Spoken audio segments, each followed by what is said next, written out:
Praise the lord. దేవాది దేవునికి వందనాలు చెల్లించుకొంచున్నాను. మన ప్రభువైన యేసుక్రీస్తు వారి నామంలో ప్రతి ఒక్కరికి శుభాభివందనాలు తెలియచేసుకొంచున్నాను. క్రైస్తవ జీవితంలో ఒక విశ్వాసి నిర్వర్తించవలసిన కొన్ని విధులను వాక్యము ద్వారా దేవుడు మనకు తెలియచేశాడు. హెబ్రీలకు రాసిన పత్రిక 10వ అధ్యాయము 24వ వచనం ప్రకారము, కొందరు మానుకొనుచున్నట్టుగా సమాజముగా కూడుకొనుట మానక ఒకరినొకడు హెచ్చరించుచు అని వ్రాయపడి ఉన్నది. క్రమముగా సంఘారాధనలో పాల్గొనడం అనున్నది విశ్వాస జీవితంలో చాలా ప్రాముఖ్యమైనది. రెండవదిగా 1 కొరింథీయులకు రాసిన పత్రిక 11వ అధ్యాయము 26వ వచనం ప్రకారము, ప్రభువు బల్లలో పాల్గొనున్నప్పుడెల్లను ఆయన మరణమును జ్ఞాపకం చేసుకొనవలెను. యేసుక్రీస్తు వారు శిలువ మరణానికి ముందు ఒక రొట్టెను ఎత్తుకొని కృతజ్ఞతాస్తుతులు చెల్లించి దానిని విరచి అది ఆయన శరీరమని, పాత్రను ఎత్తుకొని అది ఆయన రక్తము వలనైన క్రొత్త నిబంధన అని శిష్యులకు ఇచ్చి వాటిని తీసుకొనున్నప్పుడు ఆయనను జ్ఞాపకం చేసుకొనవలనని తెలిపారు.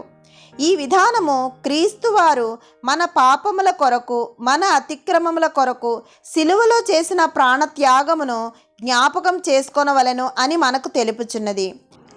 మూడవదిగా 1 తెస్సలోనికైలకు రాసిన పత్రిక 3వ అధ్యాయము 12-13 వచనాల ప్రకారము, విశ్వాసులను అదే విధముగా మనుషులందరినీ ప్రేమించవలెను. యేసుక్రీస్తు వారు ఆజ్ఞలలో ముఖ్యమైనది నిన్ను వలె నీ పొరుగువారిని ప్రేమించవలెను అనునది అని తెలియచేశారు. ఈ ప్రేమ ఈ లోకంలో నేటి మనుషుల మధ్య ఉన్న ప్రేమ కాదు. ఏ పాపము చేయక అనేకుల అపరాధముల నిమిత్తము వధకు సిద్ధపడిన దేవుని ప్రేమ. నేటి క్రైస్తవ సమాజంలో అనేకులు ధనము కోసం అబద్ధములతో ప్రజలను మోసం చేయుచున్నారు. వారిని బట్టి దేవుని నామము ఎంతగా అవమానపరచబడుతుందో, ఎంత దారుణంగా దూషించబడుతుందో ప్రతి ఒక్కరికి తెలిసిన వాస్తవమే. అటువంటి వారిని బట్టి వాస్తవాలను తెలుసుకోకుండా దేవుని ప్రేమను నిర్లక్ష్యం చేయరాదు. వారందరిని బట్టి మనం ప్రార్థించడమే మన విధి.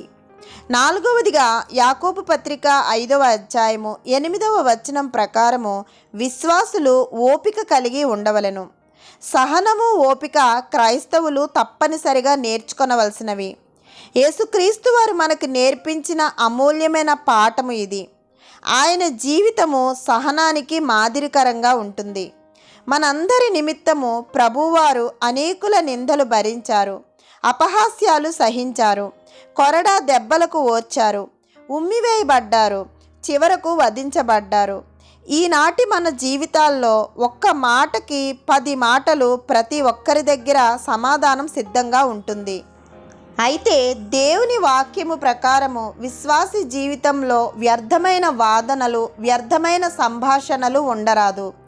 5వదిగా 1 యోహాను పత్రిక 3వ అధ్యాయము 2-3 వచనాల ప్రకారము, విశ్వాసుల జీవితము ప్రత్యేకముగా ఉండవలెను.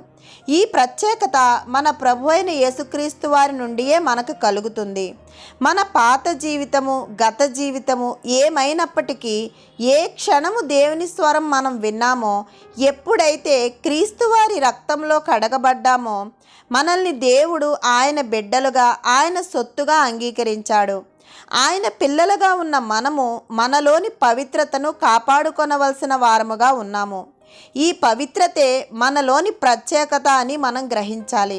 6వదిగా 1 కొరింథీయులకు రాసిన పత్రిక 4వ అధ్యాయము 5వ వచనం ప్రకారము, విశ్వాసి ఎవరిని గూర్చి తీర్పు తీర్చకూడదు. తీర్పు తీర్చడము దేవుని వంతు. ఆయన మనుష్యులు కనుగొనలేని రహస్యాలను వెలికి తెచ్చి ప్రతి వానికి వాని క్రియల చొప్పున ప్రతిఫలమిచ్చే దేవుడు.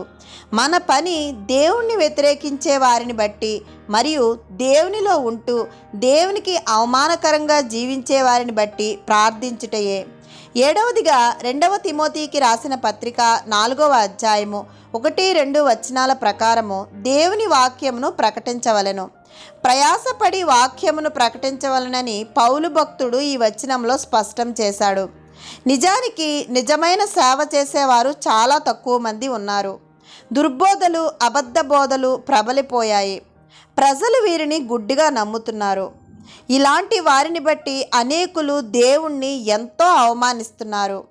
అయితే ఏ కాపరికైనా, కాపరిలా దుర్బోధలు చేసేవారికైనా దేవుని న్యాయ సన్నిధిలో రెండు తీర్పులన్న విషయం మనం గ్రహించాలి.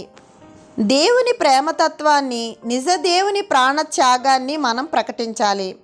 8వదిగా మొదటి దశలోనికైలకు రాసిన పత్రిక 4వ అధ్యాయము 16-18 వచనాల ప్రకారము విశ్వాసులు ఇతరులను ఆదరించాలి.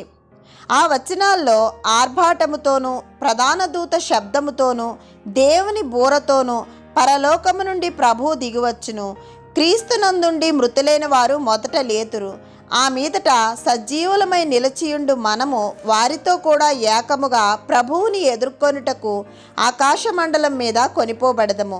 కాగా మనము సదాకాలము ప్రభువుతో కూడా ఉందుము. కాబట్టి ఈ మాటల చేత ఒకరినొకడు ఆదరించుకొనుడి అని వ్రాయపడి ఉన్నది. క్రైస్తవ జీవితంలో విశ్వాసి యొక్క నిరీక్షణ ఇదే. యేసుక్రీస్తు వారి రాకడలో మనమందరము ఎత్తబడి సదాకాలము ప్రభువుతో కూడా జీవించడమే క్రైస్తవ జీవిత పరమార్థము. 9వదిగా యూదా పత్రిక 1వ అధ్యాయము 21-23 వచనాల ప్రకారము దేవుని కొరకు ఆత్మలను సంపాదించవలెను. ఈ వచనాల్లో దేవుని నిమిత్తము సందేహపడు వారి మీద కనికరము చూపుడి అని వ్రాయపడి ఉన్నది. దేవుని శక్తిని, ఆయన కృపను అర్థం చేసుకోలేని వారు ఎందరో ఉన్నారు. వారందరిని బట్టి మనం ప్రార్థించాలి. అగ్నిలో నుండి లాగినట్టు కొందరిని రక్షించుడి అని వ్రాయపడి ఉన్నది. వారున్నటువంటి పాపభూరితమైన స్థితి నుండి వారిని రక్షించుటకు మనము ప్రయాసపడవలను. కానీ వారి పాపక్రియలను, మనలను అపవిత్రం చేసే క్రియలను మనము అసహ్యించుకొనవలను. దేవునికి భయపడుతూ వారిని గురించి మనం ప్రార్థించాలి. చివరిగా కొలస్సీయులకు రాసిన పత్రిక 3వ అధ్యాయము 1-4 వచనాల ప్రకారము విశ్వాసులు పరలోక సంబంధుల వలె జీవించాలి. విశ్వాసి యొక్క ప్రయాస, వారి మనస్సు దేవుని రాజ్యమును గూర్చి ఉండవలను. కానీ ఈ లోకంలో ఉన్న వాటి గురించి, ఈ లోక జీవన విధానం గురించి కాదు. రక్షణ పొందిన వారు పాప జీవితంలో మరణించి యేసుక్రీస్తు వారి రక్తంలో కడుగబడి క్రీస్తునందు తిరిగి జన్మించిన వారు. యేసుక్రీస్తు వారు ప్రత్యక్షమైనప్పుడు ఆయనతో కూడా ప్రతి ఒక్కరూ మహిమయందు ప్రత్యక్షపరచబడు నిమిత్తము పరలోక రాజ్యమునకు కొనిపోబడు వరకు ప్రతి క్రైస్తవుడు ఈ విధులను ఆచరింపవలెనని పరిశుద్ధ గ్రంథం మనకు తెలియచేయుచున్నది. మన ప్రభువైన యేసుక్రీస్తు వారి కృప మనందరి జీవితాల్లో సమృద్ధిగా ఉండాలని ప్రార్థిస్తూ ఆమేన్. మీ అనుదిన ప్రార్థనల్లో నన్ను, నా కుటుంబాన్ని జ్ఞాపకం చేసుకోవాల్సిందిగా మనవి చేస్తున్నాను. దేవుని మాటలు మీకు నచ్చితే లైక్ చేయండి, సబ్స్క్రైబ్ చేయండి.